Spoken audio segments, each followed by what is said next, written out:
साधना पर संग्राम क्यों, इसी को लेकर हम चर्चा कर रहे हैं। सभी खास मेहमान हमारे साथ बने हुए हैं। अभय सर का जल्दी से रुख करते हैं। अभय जी, आप इतने सारे मुद्दे गिना रहे हैं सर, महंगाई, बेरोजगारी, चीन, पाकिस्तान, किसानों का मुद्दा, मणिपुर से लेकर पहलवान बेटियों तक, लेकिन वो जो मेरा सवाल था कि कौन सा मुद्दा ऐसा जिसके साथ आपने लोगों के साथ कनेक्ट बनाया, आपने उसका जवाब नहीं दिया।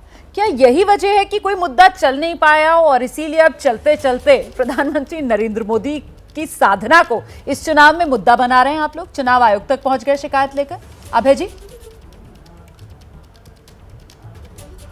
हमारा मुद्दा था खटाखट खटाखट खटाखट खटाखट खटाखट 1 लाख रुपए गरीब परिवार की प्रत्येक महिला को, 1 लाख रुपए पहली नौकरी पक्की युवाओं की, चला किसानों के समर्थन मूल्य चलेगा? कौन सा मुद्दा चलेगा? ₹400 मनरेगा। मैं तो ये जानना चाह रही हूँ सर, आपको किस मुद्दे पर विश्वास है? कौन सा मुद्दा चला? 400 हमारे मुद्दे खुद प्रधानमंत्री जी ने आगे बढ़ाए। धन्यवाद देता हूं मैं तो प्रधानमंत्री जी को, उनसे आग्रह भी करता हूं, माला फेरत जुग भया, फिरा ना मन का फेर, सत्ता की मारा डाल दे और मन की माला फेर। प्रधानमंत्री जी के लिए हम सब कैसी बातें कर रहे हैं। अरे अवतारी पुरुष हैं वो, अवतार किसी का ध्यान करते हैं क्या?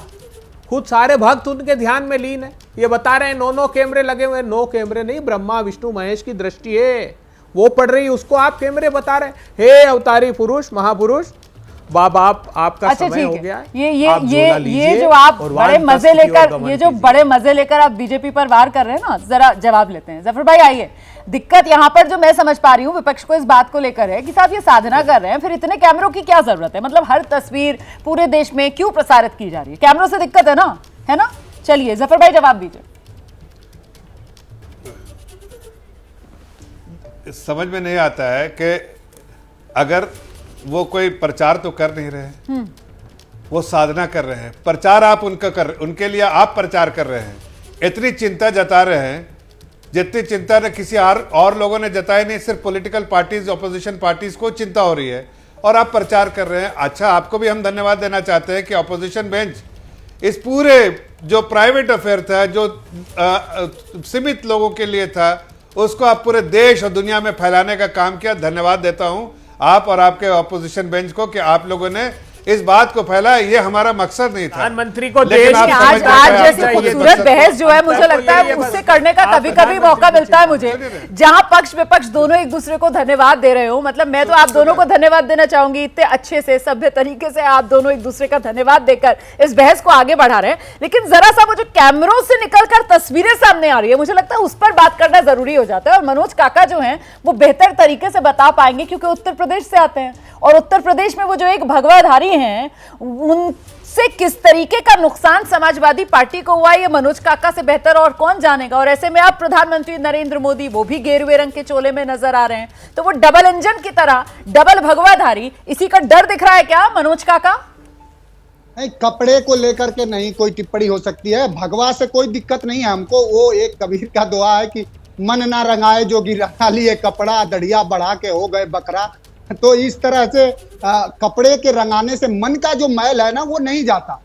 वो जो एक दोहा कबीर का और है कि नहाए धोए क्या होता है, जब मन मैल न जाए, और मीन सदा जल में रहे, धोए बास न जाए। तो जिन लोगों के मन में हिंदू मुसलमान हो, जिन लोगों के मन में गोंडसे का पूजा हो, जो लोग सावरकर जैसे व्यक्ति का, जिसने हमेशा मानवता से नफरत का बात बताया, जो हिंदू मुसलमान किया, वो लोग कभी विवेकानंद के, वो लोग हमारे सनातन के, वो लोग मानवता के कभी पक्षधर नहीं हो सकते। भारतीय जनता पार्टी की मजबूरी ये है कि उनका कोई भी शब्द उनके कर्म तक नहीं जाता। कहा जाता है कि सबका साथ सबका विकास। मोदी सरकार तो अपनी योजनाओं से आपके इन आरोपों का जवाब देती है ना। वो तो बताती है कि कैसे पिछले 70 साल के अंदर देश के गरीबों, पिछड़ों तक वो सहूलियत नहीं पहुंची, जो अब मोदी सरकार जो है वो लोगों तक पहुंचाने का काम कर रही है। आप बार बार मोदी सरकार की घेराबंदी हिंदू मुसलमान के नाम से करते हैं, जबकि आप मोदी सरकार की सारी योजनाएं उठाकर देख लीजिए सर, उसमें सबसे ज्यादा अगर लाभार्थी के तौर पर किसी का परसेंटेज और प्रतिशत सामने निकल कर आता है तो वो मुसलमान है सर। प्रधानमंत्री आवास योजना देखिए सर, किस तरीके से उसके लाभार्थी मुसलमान, अपनी आबादी से ज्यादा फायदा मुसलमानों को उस प्रधानमंत्री आवास योजना का मिलता है। तो सर जब इस तरीके के आंकड़े आते हैं, फिर आपके वो हिंदू मुसलमान वाले जो आरोप हैं या जिस हथियार से आप वार करते हैं प्रधानमंत्री मोदी पर, वो तो अपने आप कुंद नहीं हो जाता है। और मुझे लगता है ये आंकड़े बेहतर तरीके से बताएंगे सैयद जफर इस्लाम साहब। मैं- सैयद जफर इस्लाम प्लीज आंकड़े- आइए, क्योंकि यहाँ पर हिंदू नहीं, नहीं, मुसलमान वाला जफर वाद इस्लाम का प्रधानमंत्री सवाल नरेंद्र आपने मोदी हमसे पर करा, किया जा रहा है। जफर अब इस्लाम जवाब तो चलेंगे। लीजिए ना, आपने इस हमला देश बोल में दिया। 38% जफर भाई आरती आइए। किए हुए लोगों को देखिए, रोजगार नहीं है, कौन सवाल इनको करेगा? डर लगता 45 है। सालों के चरम बेरोजगारी पर है। नहीं, अब आप गोल पोस्ट बदल रहे हैं। अभी आप बीच हिंदू में मुसलमान मत पर थे, बोलिए। हिंदू मुसलमान पर जब आपको जवाब मिल रहा है तो आप बेरोजगारी पर भाग रहे हैं। सवाल पूछते हैं तो जवाब सुनने की ये हिम्मत सवाल रखिए है। ना। नहीं, दोनों सवाल पे देते पूछते हैं। हैं तो जवाब हम हर सुनने की तरह का हम हिम्मत जवाब रखिए। दोनों पे आइए, हर तरह का जफर भाई आइए। हिम्मत तो आप में नहीं हुई सवाल नहीं, करने सर, की। मैं दोनों पे जवाब देता हूँ, रोमाना जी, रोमाना जी। जी, परेशान मैं दोनों रोमाना पे- विज्ञापन आइए, जफर पोषित भाई को सवाल लेकर मत आइए मेरे करिए। साथ स्क्रीन पर। पूछिए कि जो देखिए। 10 साल देखिए, ऐसा है रोमाना जी कि हकीकत यह है कि भारतीय जनता पार्टी और जो समाजवादी पार्टी और जो कांग्रेस पार्टी में जो फर्क है कि हम सबको साथ लेके चलना चाहते हैं और वो समाज को तोड़ के राजनीति में अपना पद बनाना चाहते हैं या राजनीति करना चाहते हैं। हकीकत देखिए, हमने बराबर नारा दिया सबका साथ सबका विकास, और वेलफेयर स्कीम जितनी भी आई, गवर्नमेंट कैसे जो गवर्नेंस मॉडल होता है गवर्नमेंट का, उसी को देखा जाता है। हमारे गवर्नेंस मॉडल में बिल्कुल ये साफ है कि हर नागरिक एक बराबर है, और इसीलिए जब हमने कोई नागरिक की फहरिस्त जो है लिस्ट उसको देखा नहीं, बल्कि जो नागरिक एलिजिबल है बस वही देखा, और जो सरकारी फहरिस्त है जो लिस्ट है उसके बेसिस पे हमने सबको दिया।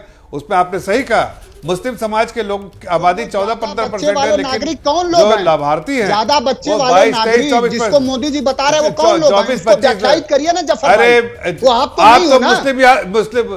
मुस्लिम अरे वो बांग्लादेश वो से आए हुए कपड़े लोग देख थे, के कपड़े देख और के कुछ किस लोग नागरिक यहाँ को पर नरेंद्र जो मोदी पहचान आप लेते हैं? जैसे लोग हैं जो कपड़े देख मुस्लिम के समाज नरेंद्र मोदी जी किस बस- नागरिक को मुसल- पहचान लेते मुस्लिम हैं? आप समाज बताइए को ना। आप अपने वोट बैंक बनाने के लिए पूरे जोश में नहीं, है, नहीं, हर बार वो की तरह, बैटरी और बना सबकी रहा बारी में खुद मनोज जी कूदकर अपनी बात कहने लगते हैं। मनोज जी, इससे डिबेट थोड़ा सा डीरेल होती है सर। फिलहाल समय इतना ही है। बहुत बहुत शुक्रिया आप सभी का आज के शो में हमारे साथ जुड़ने के लिए। कुल मिलाकर ये साधना पर संग्राम है, और ऐसे में 4 जून नतीजे किसके नाम, बस इसी का इंतजार है। जैसे ही घड़ी का काटा दोपहर 2:30 पे आए, बबीता जी का दिल सास बहू साजिश के लिए मचल जाए।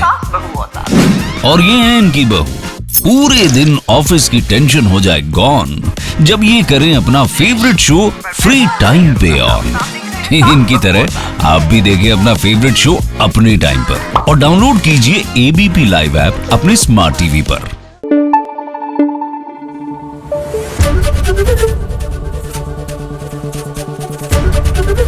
एबीपी न्यूज आपको रखे आगे।